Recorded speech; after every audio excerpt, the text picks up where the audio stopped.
Okay, so I think this article is actually very interesting and also very relevant.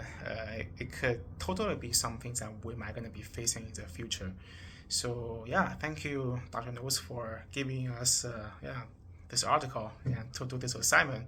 So for the question, okay, question number one: what are some of the key concerns of coach and school administrators regarding this new policy?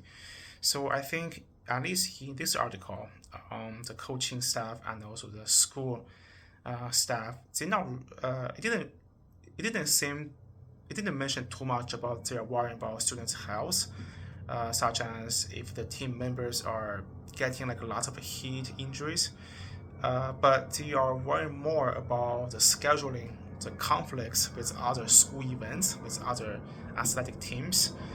um, I think it mentions about if they want to follow the guidelines, they're gonna have to either push their football practice to as early as 6 a.m. or 6 p.m. I think either of those options is gonna be really difficult for the student athletes. Getting up super early or staying on the campus super late for the whole day. They both look very challenging for a high school kid to do.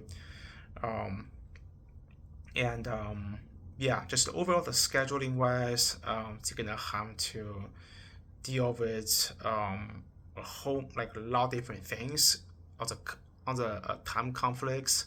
Also, to worry about if the students' grades start dropping because they don't really have that much time studying. I think that's kind of like what they are worrying about. Second question, the article highlights disparities between school based on geography and climate. Do I believe the current classification system is fair? Um, I do not. I do not think it's fair. So I think the geography in San Diego is so unique. I remember just a few weeks ago, the weather in Paloma area, which is where I currently live, compared to a little bit more inland, it's completely different.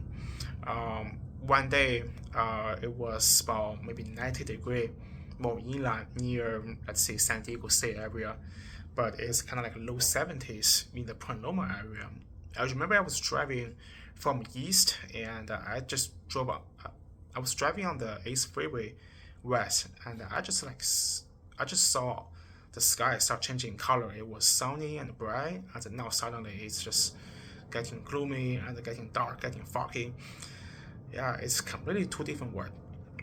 So I would say in a place like San Diego, um, this classification system, I don't think it's gonna be fair for lots of schools, especially they're gonna have such a wider stretch from coast to inland. Question three: what are the potential impact of these hate policies on student athletes? So I think this is gonna go back to scheduling again.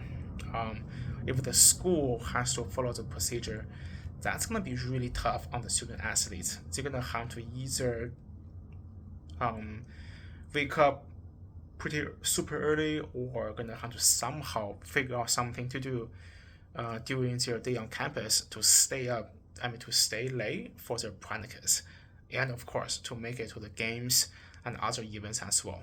So how they gonna manage their overall scheduling and also along with the other commitment as well.